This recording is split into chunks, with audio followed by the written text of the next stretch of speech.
Bueno, esta es la segunda parte de la clase de tracto gastrointestinal. Vamos a ver en esta sección la histología del esófago y el estómago.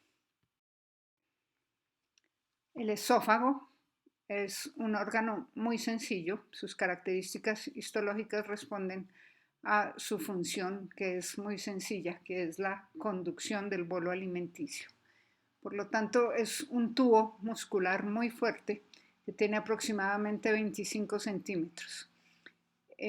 Normalmente cuando está desocupado está colapsado, pero tiene una gran distensibilidad por varias de sus características histológicas. La primera de ellas es por la presencia de pliegues en la mucosa que se extienden para permitir el paso del bolo alimenticio y aumentar la luz de este tubo de conducción.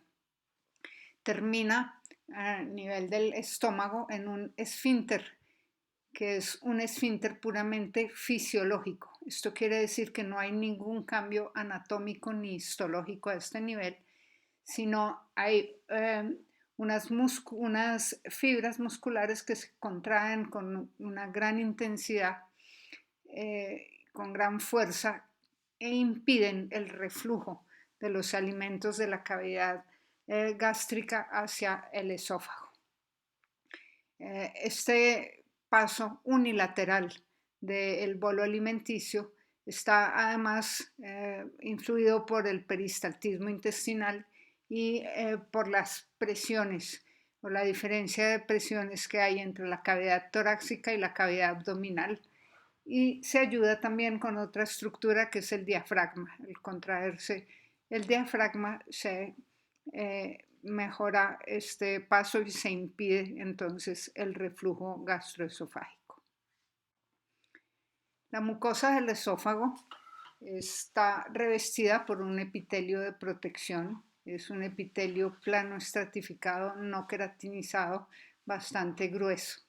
La lámina propia es una lámina propia delgada y tiene dos particularidades importantes. La primera de ellas es que encontramos allí en la lámina propia abundantes linfocitos. En algunos sitios inclusive forman nódulos linfoides. Y la segunda particularidad de la lámina propia es que tiene glándulas, que son glándulas mucoproductoras. Están principalmente ubicadas en los dos extremos del esófago, es decir, el tercio superior y el tercio inferior. Estas glándulas que se encuentran en la lámina propia producen un moco que es neutro, tiene un pH neutro y protege la mucosa de la acidez gástrica. La muscular de la mucosa es bastante delgada, excepto en la porción proximal, cerca a la faringe, donde interviene en la deglución. La submucosa del esófago tiene fibras elásticas, es tejido conectivo denso como todas las submucosas, pero esta tiene fibras elásticas que le permiten, como decíamos al inicio de esta sección, su gran distensibilidad. Una característica importante de la submucosa es que encontramos allí otro tipo de glándulas, un segundo tipo de glándulas del esófago. Estas glándulas se llaman glándulas esofágicas propiamente dichas, son tubuloacinares compuestas y se encuentran principalmente en el tercio medio del esófago. Estas glándulas, a diferencia de las que vimos en la lámina propia, producen un moco ácido que permite lubricar el paso de los alimentos. Encontramos también en la submucosa tejido linfático, igual que en la lámina propia, tanto difuso como nodular. Y se ve que particularmente se encuentra este tejido linfoide o linfático alrededor de las glándulas submucosas. Aquí vemos una imagen de esas glándulas mucoproductoras típicas del esófago. Bueno, la muscular, la capa muscular propiamente dicha o muscular también la van a encontrar en algunos libros como muscular externa o muscular propia. Del esófago tiene también unas características especiales. Recuerdan que habíamos dicho en los conceptos generales que la deglución es un movimiento voluntario, pues el esófago interviene en este movimiento voluntario y tiene, por lo tanto, en todo su tercio superior músculo estriado visceral voluntario. A partir del tercio medio, estas fibras se vuelven fibras musculares lisas. Entonces, tenemos, como se ve aquí en esta imagen histológica, que las fibras musculares lisas y las fibras musculares estriadas se entrelazan entre sí en el tercio superior, al finalizar el tercio superior, y a partir de ese punto van a ser siempre fibras musculares lisas dispuestas en dos capas, como habíamos visto en las generalidades, que son una capa circular interna y una capa longitudinal externa. Finalmente, la capa adventicia, que es la más externa, está constituida por tejido conectivo laxo, como vemos aquí en la imagen. En la parte inferior está ricamente vascularizada. Vemos que no está revestida externamente por un epitelio plano simple, es decir, no hay mesotelio, por lo tanto se llama adventicia. En esta imagen vamos a hacer un pequeño resumen de las principales características histológicas del esófago. Entonces, primero, su mucosa tiene un epitelio plano estratificado no queratinizado. Tiene glándulas que se encuentran tanto en la lámina propia como en la submucosa. Son glándulas productoras de moco. Su capa muscular sufre un cambio a nivel del tercio superior en el cual es músculo estriado visceral. Y externamente, entonces, la última capa, su característica del esófago es que es una adventicia y no una serosa, porque no tiene mesotelio.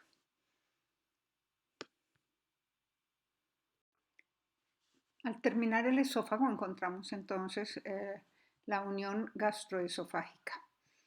Los cambios histológicos que vemos a nivel de la unión gastroesofágica son los siguientes. Hay una transición brusca entre el epitelio, que era plano estratificado no queratinizado en el esófago, el cual se va a volver un epitelio secretor típico de la mucosa gástrica. La muscular de la mucosa, la submucosa y la muscular propia se continúan sin interrupción. Quiero recordarles que no hay a este nivel ningún cambio morfológico importante en el músculo que constituya un esfínter. El esfínter es puramente fisiológico. Aquí vemos la imagen de la unión gastroesofágica. Podemos reconocer la transición brusca entre los dos epitelios. En la parte superior, un epitelio plano estratificado no queratinizado, seguida por un epitelio glandular. Reconocemos las otras capas, la muscular de la mucosa con la MM, la submucosa y una parte de la muscular propiamente dicha. Vamos a ver ahora la histología del estómago. El estómago es un órgano distendible. Su gran distensibilidad o esta característica la debe a que tiene en la mucosa y submucosa grandes pliegues o arrugas gástricas que desaparecen o se estiran cuando el estómago está lleno y se vuelven importantes cuando está vacío. Aquí en el estómago, como habíamos visto en la introducción, se produce o se completa la degradación mecánica de todos los alimentos y la degradación química de algunos alimentos. El bolo alimenticio que llega al estómago a partir de este momento, cuando se mezcla con las secreciones gástricas, se va a llamar quimo. En el estómago hay una poca absorción o baja absorción de algunas sustancias, principalmente el alcohol, agua y algunos fármacos.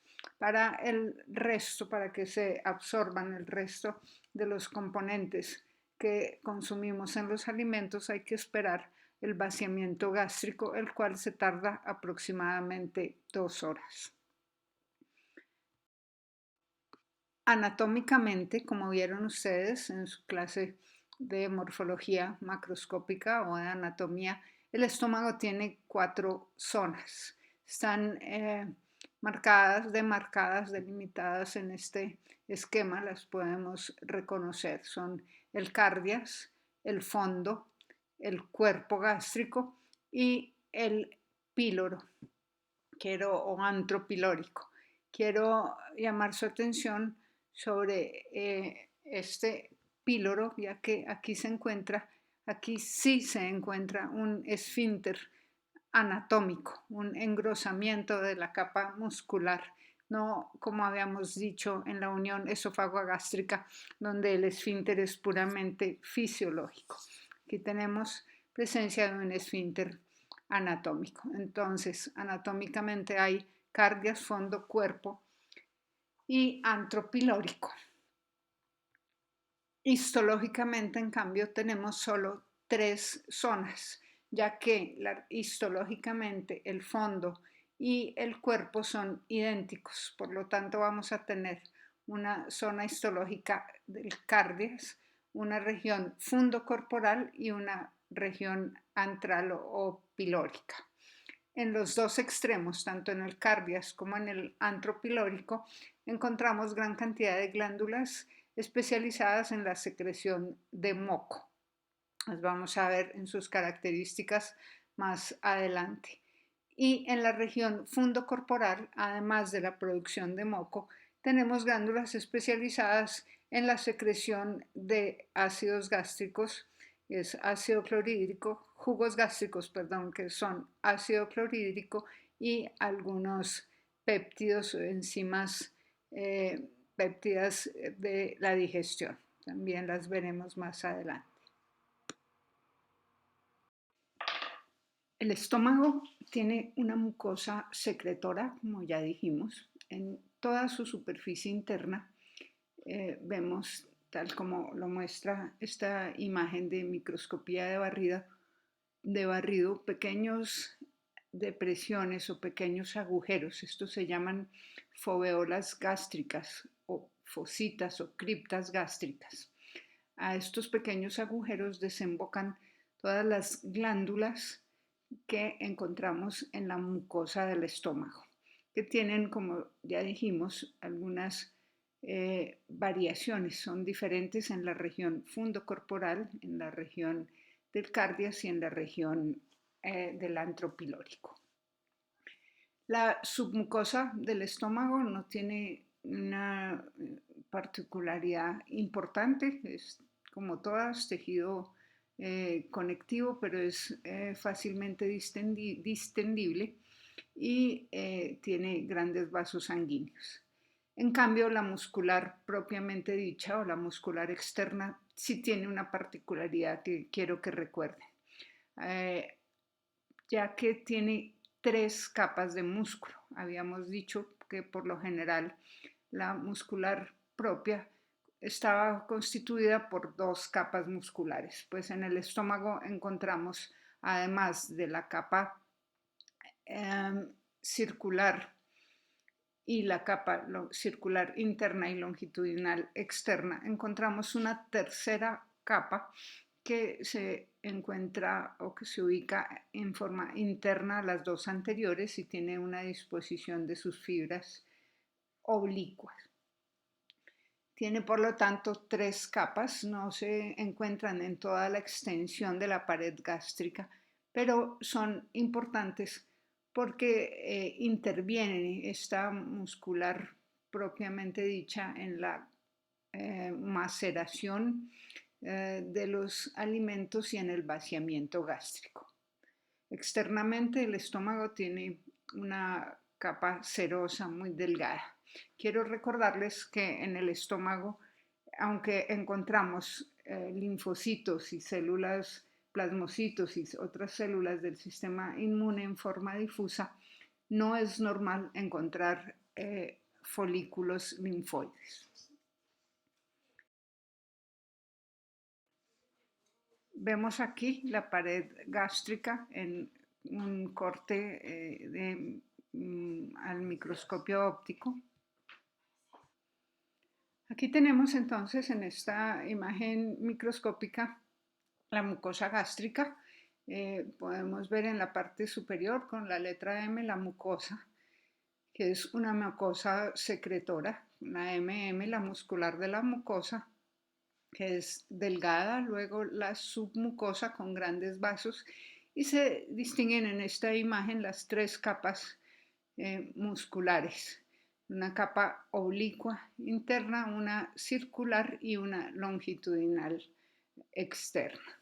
No alcanzamos a ver aquí la última capa, que es la capa serosa, sería la capa más externa.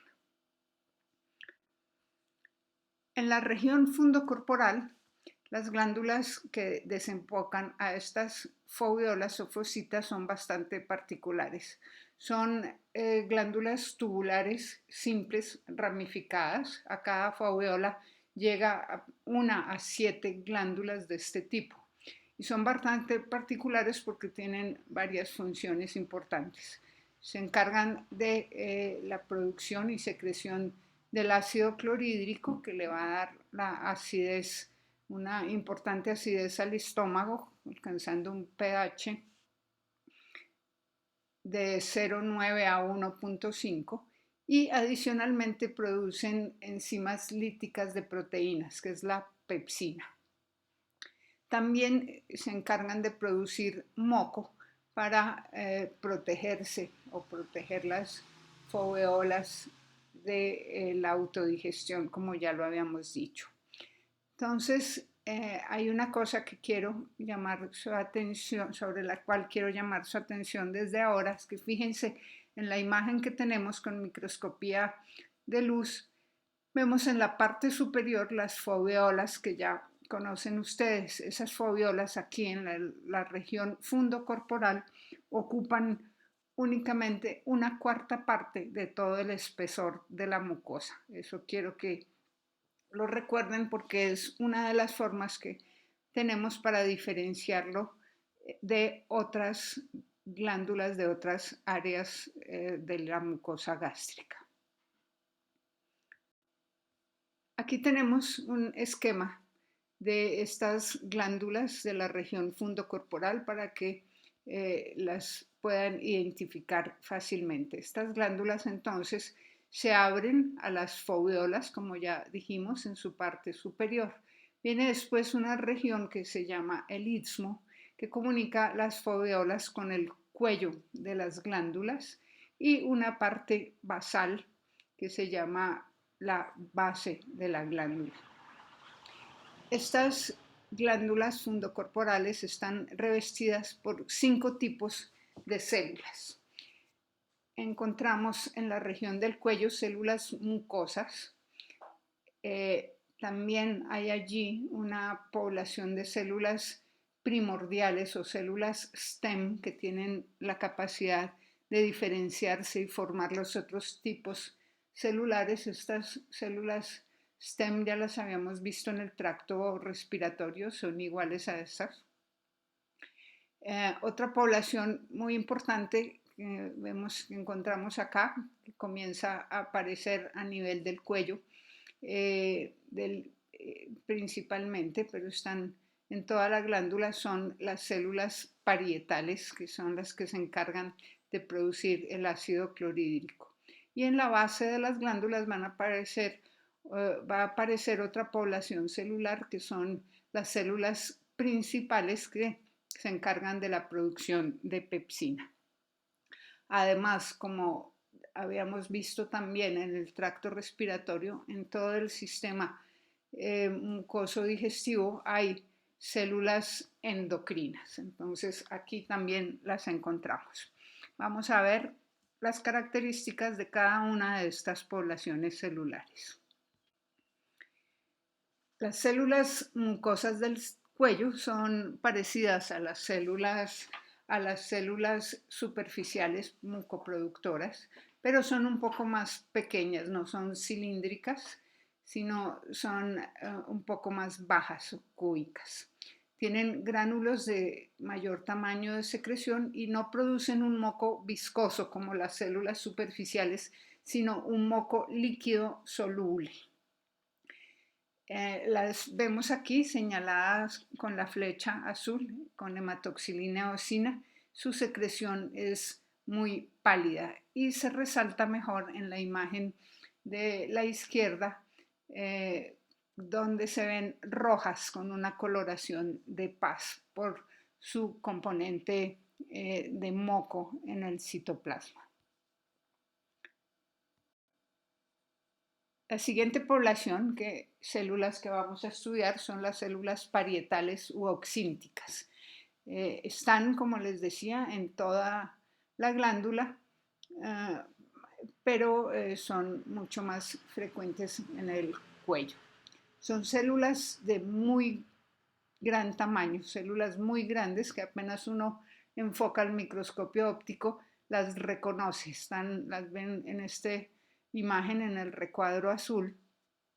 Se caracterizan por su amplio citoplasma eosinófilo, muy rosado, brillante, y un núcleo central esférico.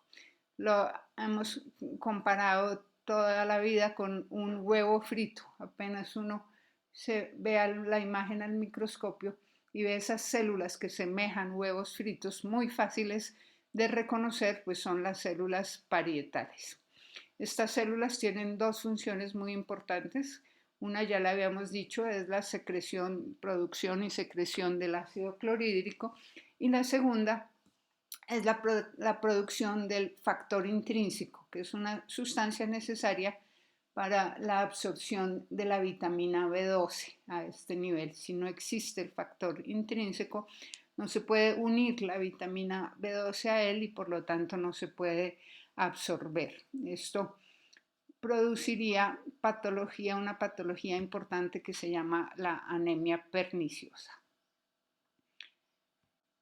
Vemos aquí una imagen al microscopio electrónico de las células parietales, porque sus características ultraestructurales son muy importantes. Fíjense que tiene un sistema de canalículos intracelulares muy desarrollado que están comunicados con la luz y con un sistema membranoso, túbulo vesicular muy importante, que tiene en toda su pared bombas protónicas activas, bombas de intercambio de potasio e hidrógeno y de cloro y bicarbonato. También tiene gran cantidad de mitocondrias y en la superficie de las membranas, en su superficie membranosa, tiene unos receptores de membrana para tres sustancias: receptores para gastrina, para histamina y para acetilcolina. Estas tres sustancias se fijan en estos receptores para activar la secreción del ácido clorhídrico. Aquí tenemos nuevamente la imagen de microscopía electrónica, pero he puesto una al lado similar con colores para que la entiendan más fácilmente. En amarillo tenemos entonces todo el sistema túbulo-vesicular. Fíjense que se comunica con la superficie luminar. En rojo o marrón tenemos todas las mitocondrias. Fíjense que tiene una gran cantidad de mitocondrias, y en azul el núcleo. Este sistema vesicular, como les decía, es muy importante porque es dentro de este sistema que se sintetiza el ácido clorhídrico. Se sintetiza por básicamente dos intercambios de sustancia. Se hay salida de bicarbonato que se intercambia por cloro en la membrana basal de las células y un intercambio también de potasio con hidrógeno en la superficie luminal. Se juntan entonces de esta forma el cloro y el ion y el hidrógeno para formar el ácido clorhídrico.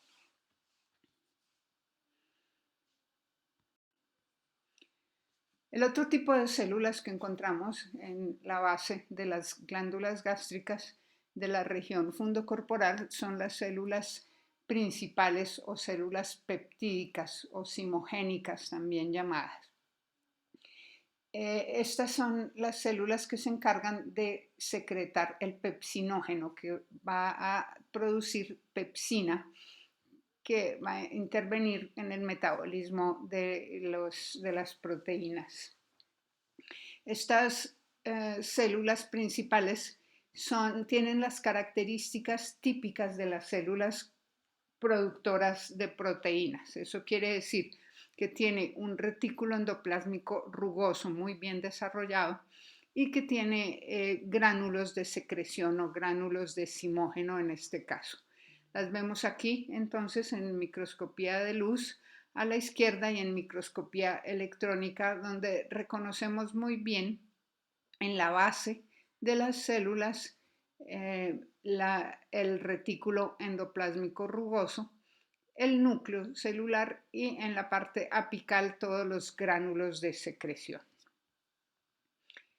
En microscopía óptica es muy fácil reconocerlas. En esta imagen en la mitad tenemos una célula parietal que se ve muy bien por su citoplasma amplio rosado y varias células principales que son más basófilas y más pequeñas.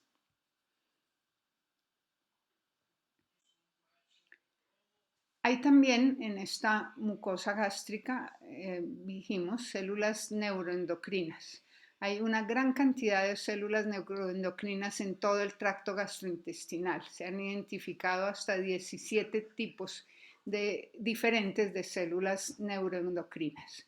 Se dice que por su morfología se han clasificado en células cerradas y células abiertas. Y se ha visto que las células abiertas actúan como quimiorreceptores de las sustancias que se encuentran en la luz del tracto gastrointestinal. A nivel de la mucosa que estamos estudiando en este momento, es decir, la mucosa gástrica, encontramos varios tipos de células neuroendocrinas, pero principalmente vamos a citar las células G, que se encargan de producir gastrina, que regula la producción de ácido clorhídrico. También producen una sustancia que se llama la grelina, que influye en la sensación de hambre, regula el apetito. La bombecina, que es un regulador también de síntesis de gastrina. Y algunas sustancias como serotoninas y encefalinas que actúan en el peristaltismo intestinal, ayudan a la contracción muscular.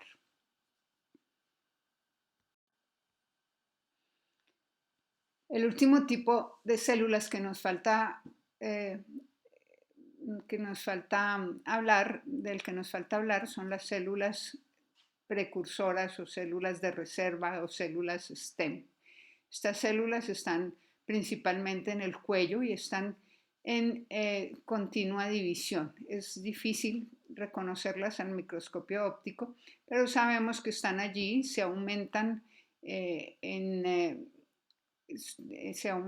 los momentos de inflamación o de lesiones gástricas y se ven sobre ellas abundantes figuras mitóticas.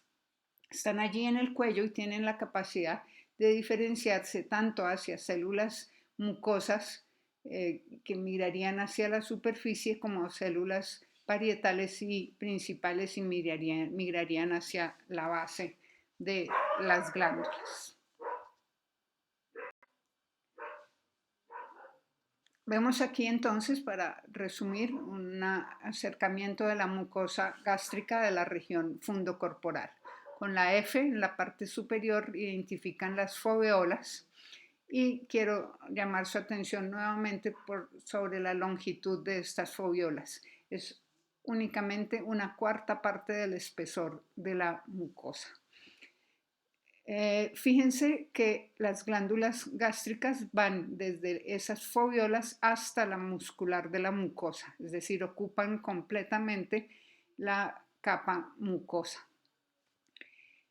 Se ramifican y van a tener en la parte más profunda todas las poblaciones celulares que ya estudiamos, las células parietales, las células principales, células neuroendocrinas y células primordiales.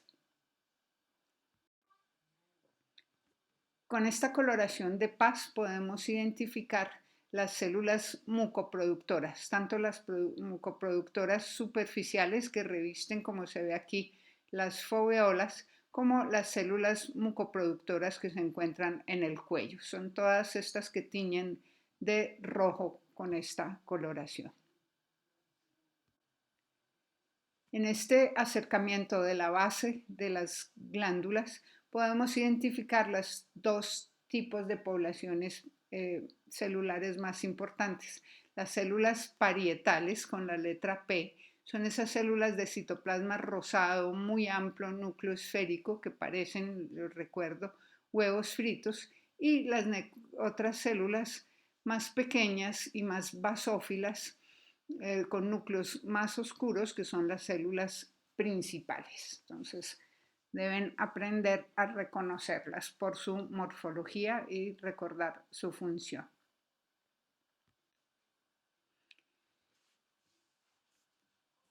Bueno, todas las características de las que hemos hablado son de la mucosa gástrica a nivel fundocorporal.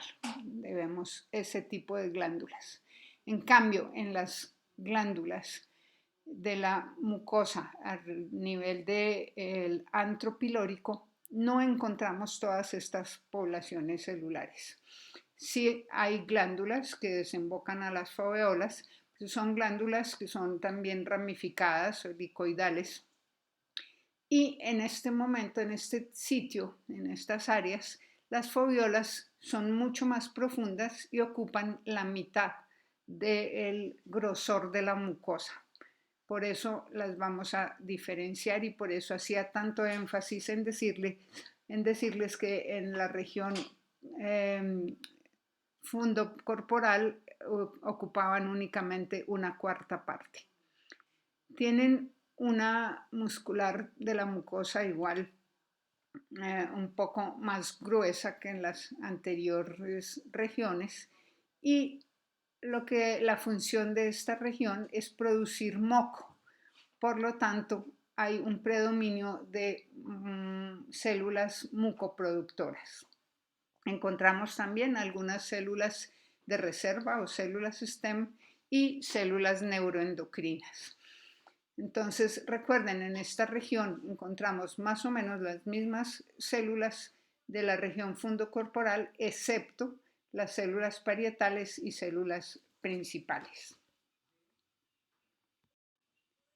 En esta imagen con hematoxilina eosina a la izquierda y con coloración de paz a la derecha, podemos identificar muy bien esta función mucoproductora de esta región de la mucosa gástrica.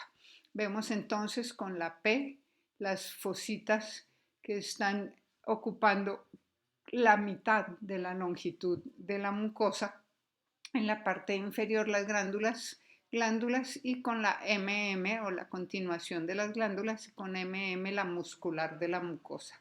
Estas glándulas también ocupan todo el espesor de la mucosa, pero las foveolas constituyen la mitad de esta longitud. En esta imagen con técnica de inmunohistoquímica podemos identificar las células neuroendocrinas o células G productoras de gastrina. Estas células son difíciles de identificar en microscopía de luz con hematoxilina o enzima. Aquí tenemos, para terminar, y les quede bastante claras las diferencias entre la mucosa gástrica fundocorporal y las áreas mucoproductoras del cardias y del antro, las dos imágenes. Entonces, a la izquierda vemos una mucosa principalmente mucoproductora y vemos que las foveolas o fositas gástricas llegan hasta la mitad de la mucosa. En cambio, en la región fundocorporal vemos unas foveolas que ocupan una cuarta parte de la mucosa y unas glándulas más extensas con diversas poblaciones celulares que ya conocen ustedes. Hemos revisado de esta forma entonces la histología de el esófago, el estómago y seguiremos en las siguientes presentaciones con intestino delgado, grueso y región anal.